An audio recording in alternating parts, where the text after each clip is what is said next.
때문에 하겠습니다. 다음 주진 의원님. 성관이 사무총장님 답변하시는 거 보니까 좀 국민 눈높이에는 한참 모자란다라고 생각합니다.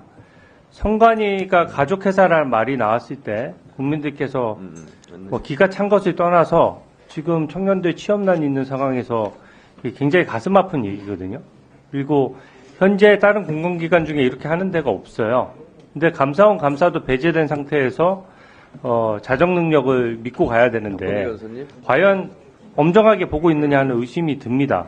왜냐하면 성관이 11명, 고위직 자녀가 11명이나 지금 뒤늦은 수사 의뢰를 했는데 아마 이렇게 여론화되지 않았으면 영원히 수사 의뢰 안 했을 것 같아요. 아까 감사원 감사 결과에 없었다라고 말씀하셨지만 실제 문재인 정부에서 공공기관에 대한 채용 비리에 대해서 엄청나게 많은 인원들을 조사했고 그 당시 감사원 감사 결과에도 그 개별 사람에 대해서 구체적으로 나오진 않았어요. 하지만 이건 구조적으로 아버지가 다니는 회사에 내가 지원을 하는 것이고 지금 김세환 사무총장 공소장을 보면은 면접위원도 바꿔버렸다는 거 아닙니까?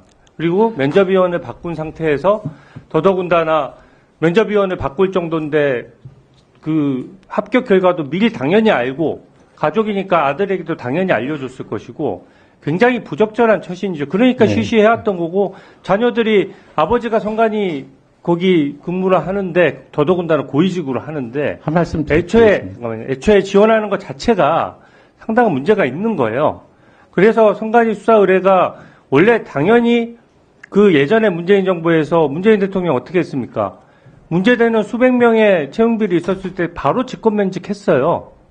그러니까 같은 기조로 하고 그 당시에 그게 국민 눈높이에 맞는 결정이었고 기본적으로 직권면직이 지금 당연히 됐어야 되는 사안이고 수사 의뢰도 진작에 됐어야 되는데 지금 거의 한 2년 가까이 조치가 없다가 잠깐만요. 조치가 없다가 이게 이렇게 된 부분이 있고요. 두 번째는 아까 장동현 의원께서 질의하셨지만 지방공무원의 유지가 가능하냐. 그러니까 지방공무원을 다니다가 아버지가 다니는 성관이에다가 더 근무 환경이 좋고 월급이 좋고 급수가 높으니까 여기다 경력직 지원을 한 거예요.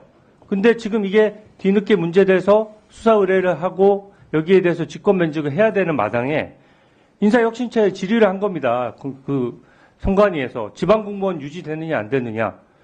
이렇게 질의한 사례가 없어요. 기본적으로 내가 어떤 부정채용을 받기 위해 가지고 부정채용을 하기 위해 가지고 내가 있던 직장을 버리고 다른 직장을 다시 지원을 했는데 그것에 대해서 어떻게 기존의 기득권을 유지해서 너 이번엔 직권면직하는 대신에 기존의 지방공무원으로 내려가서 계속 공무원 생활해도 좋아. 이게 공직관이 그렇게 돼서는 안 되는 거거든요. 한번 말씀해 보시죠. 네. 첫 번째, 장기간 방치하셨다고 말씀을 하시는데 수차 저희들이 국정감사 등을 통해서 말씀을 드렸습니다. 이게 저희가 법상으로는 감사원 감사를 받을 수는 없지만 그때 국민과의 약속으로 감사원 감사를 받기로 했어요. 그렇다면 감사원 법의 절차에 따라서 진행이 돼야 됩니다.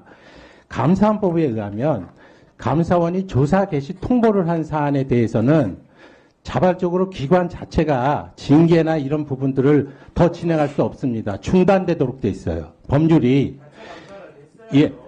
그 말씀입니다. 그래서 자체 감사를 해도 그 감사원 감사가 자체 감사 그조차도 맞고 실제적으로는 감사원 감사 결과에 따라서 우리가 조치를 취해야 되는 겁니다. 감사원 감사가 없으면 자체 감사했으면 되는 거 아닙니까? 아니 그런데 감사원 감사 결과를 받아야 되는 상황에서는 만약 그 감사원 감사가 적법했다면 감사원 감사 결과를 따라서 조치해야 할 의무가 부과된다는 겁니다. 그런 상황이기 때문에 더 이상 감사원 감사 결과가 되는 사안에 대해서는 저희가 추가적으로 중복해서 감사에 나설 수가 없었고요. 그 다음에 그런 상황에서 저희들이 바라보는 것은 왜 감사원 감사 결과가 빨리 안 나오나 그런 부분을 바라봤었고 이제 감사원 감사 결과가 나왔기 때문에 지체 없이 그 감사원 감사 결과에 따라서 조치를 취한 것입니다.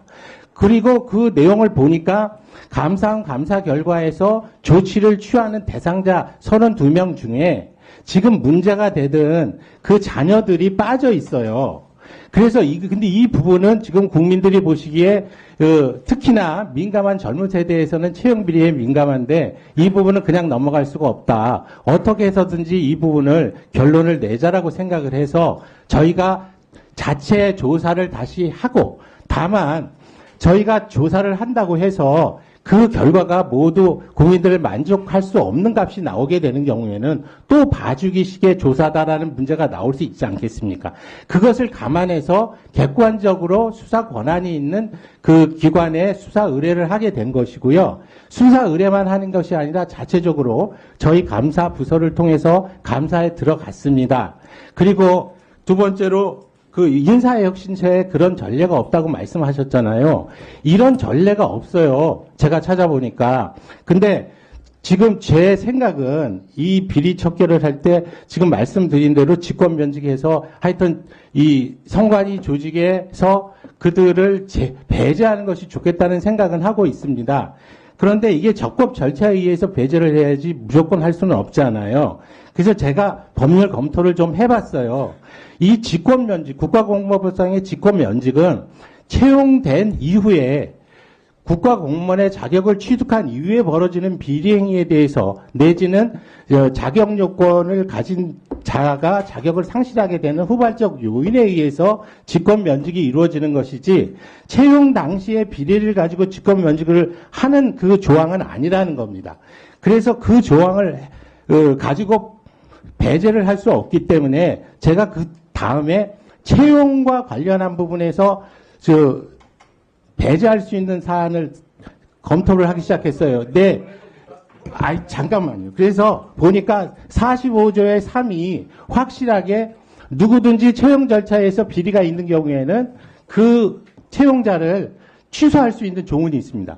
근데 그 조문이 불행하게도 입법 과정에서 2021년 6월에 그게 개정이 되면서 시행일은 2021년 12월인데 소급표를 두고 있어요, 부측에서. 그래서 그 이후에만 개정된 법령이 시행된 이후에 채용된 자에 한해서만 적용되도록 되어 있기 때문에 그 조문은 못 씁니다.